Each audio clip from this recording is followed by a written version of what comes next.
Шілденің ыстығы ми қайнататын. Қаладағы жарық үйдің іші де демалмай тұрғандай. Күйеуім вахтада 3 апта болды. Бір хабар жоқ. Үйде енесіз келін болып, жалғыз тірлікке тыпырлап жүргенім өзіме ұнамай жүрген. Бірақ үндемедім. Қайын ағам күйеуінің туған інісі, жас салмақты үндемейтін. Бір үйде бір апта қонақтап қалды. Іс сапармен келіпті. Сол күндері менің де ішім пысты. Күйеуге шыққалы көп нәрседен мақұрым қалдым. Жасым 23-те ғана. Әлі де әйел боп еркелегім келеді, бірақ күйеуім қашанда салқын.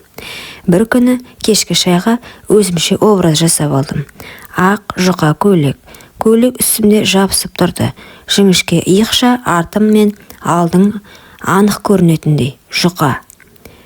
Іш көйлек кимедім. Не өзімді еркін сезімгім келді, не бір ойнақылық боларын күттім бе білмеймін. Кейде әйел іштей сезеді ғой. Қайнағам дастархан басында қарсы алдымда отырды. Мен нан турап отырғанымда ол көзін көтермей отырып, «Сен көйлек ішінен киім кимегенсің бе?» деді. Дәл маңдайымнан ұрғандай сөз. Бірақ бетімнен тер шықпады.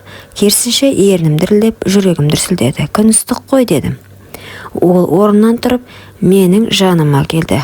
Екі алақанмен үстелдің шетінен ұстап, маған иіліп қарады. «Қызық, бұрын сені бұлай көрмеппін» деді ақырын. Менің бойымдағы ыстық толқын басты. Көйлегім беліме жабысып, омыраудың ұшы көйлекте тікірейіп тұрғанын сезіп тұрдым.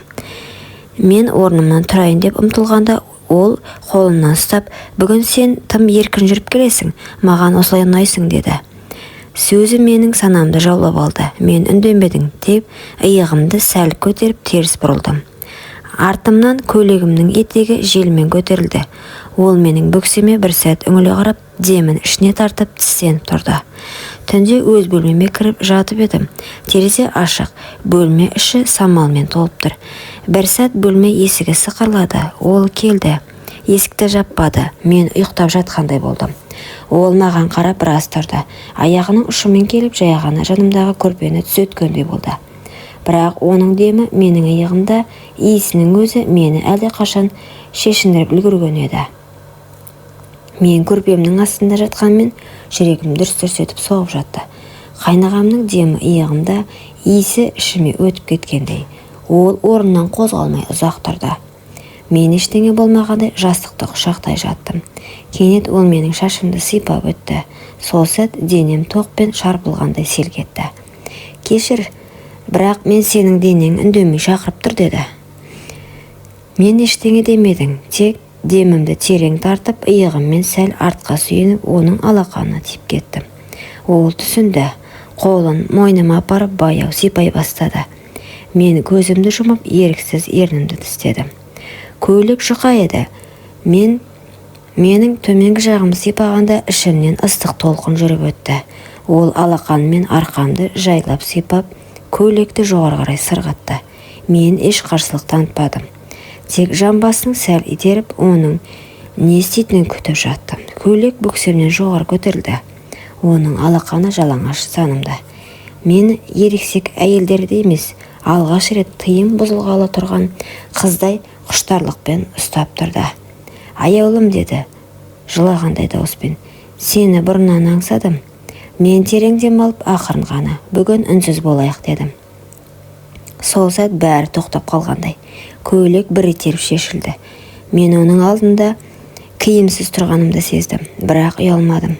Керісінше өзімді әйел ретінде бірінші рет назарда, құштарлықтың ортасында сезіндім. Ол мені ақырын жатқызды. Қолдары мойнымнан, омырауымнан ішімне жайылып, тілім шықпаса да денем айтып жатқандай. Ол мені иіскеді. Омыраудың ұшынан сүйіп өтті.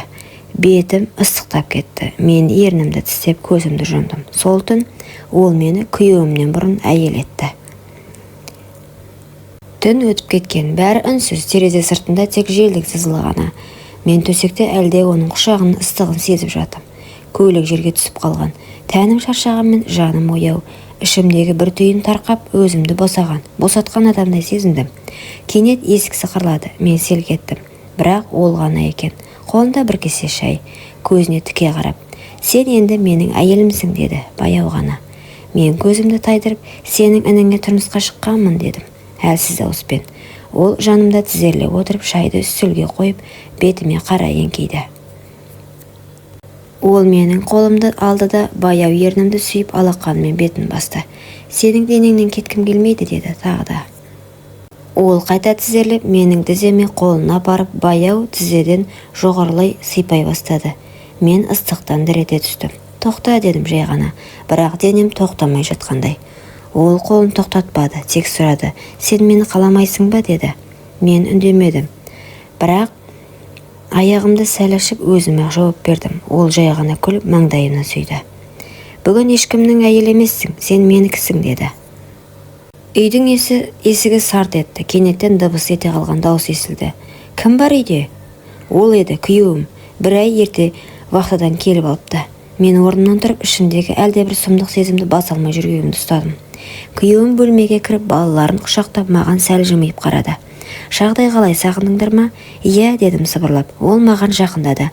Бірақ мен еріксіз шегіне бердім.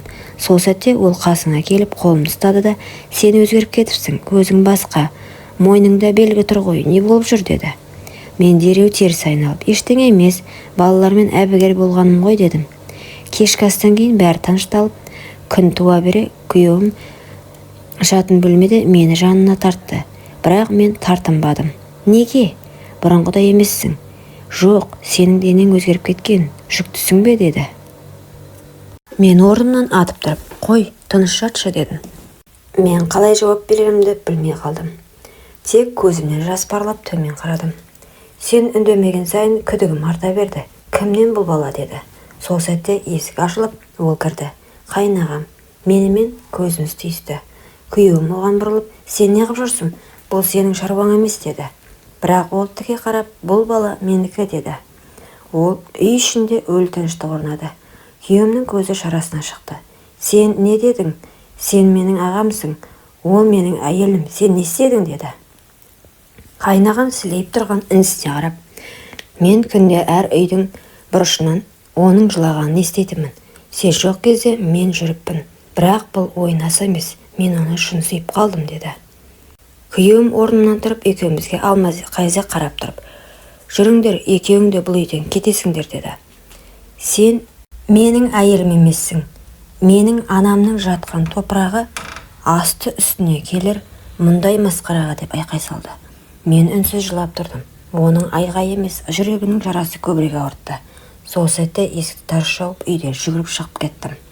Арада 2 ай өтті. Мен жертөледе бір бөлмелі жалдамалы үйде 3 баламен отырмын. Ішімде бала қозғала бастады. Көше суық, аяғым ісіп, езуіме күлкі сирек ілігетін болған.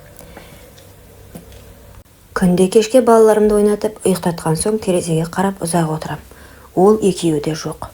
Күйеуім мені кешірмеді. Қайнағам хабарсыз кеткен. Естігенім, ол басқа қалаға жұмыс ауыстырып кетіпті. Біреулер үйленіп алыпты десе, басқалар жұрттан қашып жүр дейді. Ал мен ештеңе демеймін.